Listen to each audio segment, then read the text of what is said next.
আসসালামু আলাইকুম। AFC Asian cup football লিগের গুরুত্বপূর্ণ ম্যাচে আজ রাত ৮টায় হংকংয়ের মুখোমুখি হচ্ছে বাংলাদেশ ফুটবল দল। ম্যাচটি অনুষ্ঠিত হবে ঢাকার জাতীয় ফুটবল স্টেডিয়ামে। এদিকে বর্তমানে এই টুর্নামেন্টের গ্রুপ সি এর পয়েন্ট টেবিলে ৩ নম্বর অবস্থান করছে বাংলাদেশ দল। নিজেদের শেষ ম্যাচে ঘরের মাঠে সিঙ্গাপুরের কাছে হারলেও প্রথম ম্যাচে ভারতের বিপক্ষে গোলশূন্য ড্রতে একটি পয়েন্ট পেয়েছিল বাংলাদেশ দল। যদিও আগামী এশিয়া কাপ ফুটবল টুর্নামেন্টের সুযোগ পেতে হলে এই গ্রুপে শীর্ষস্থানে পৌঁছাতে হবে হামজা ফাহমিদুলদের। এখন কথা হলো, গ্রুপ পর্বে এখনও বাংলাদেশের ম্যাচ বাকি আরও 4টি। সুতরাং পয়েন্ট টেবিলে শীর্ষস্থানে পৌঁছাতে হলে আজকের ম্যাচ সহ পরবর্তী সবগুলো ম্যাচেই ভালো করার কোনো বিকল্প নেই বাংলাদেশের ফুটবলারদের সামনে। পারবে কি বাংলাদেশ দল আজকের ম্যাচ দিয়ে টুর্নামেন্টে ঘুরে দাঁড়াতে? এদিকে আজকের ম্যাচটি খেলতে ইতিমধ্যে ঢাকায় পৌঁছে গেছে ইংলিশ প্রিমিয়ার লিগে খেলা বাংলাদেশি বংশোদ্ভূত ফুটবলার হামজা চৌধুরী। আর তার দলে ফেরাতেই এই ম্যাচে অনেকটা বাড়তি আত্মবিশ্বাস ফিরে পাবে দলের বাকি ফুটবলাররা। তাছাড়া হামজার পাশাপাশি ইতিমধ্যে দলের সাথে যোগ দিয়েছেন কানাডিয়ান লিগে খেলা ফুটবলার শামিত সোম। এছাড়া আগে থেকে দলের সাথে যুক্ত রয়েছেন ফাহমিদুল রহমানও।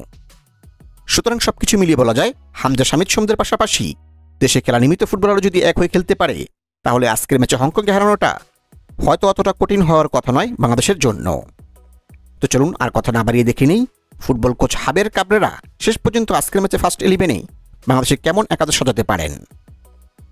আজকের ম্যাচে বাংলাদেশ ফুটবল দলের সম্ভাব্য সেরা একাদশ: number 1 Mitul Marma, goalkeeper. Number 2 Tajuddin, defender. Number 3 Tarek Kazi, defender. Number 4 Topu Barman, defender. Number 5 Saaduddin, defender. Number 6 Shamit Shome, midfielder. Number 7 Hamza Choudhury, midfielder. Number 8 Jamal Bhuyan, midfielder. Number 9 Sheikh Morsalin, forward. Number 10 Rakibul, forward. Number 11 Fahmidul, forward.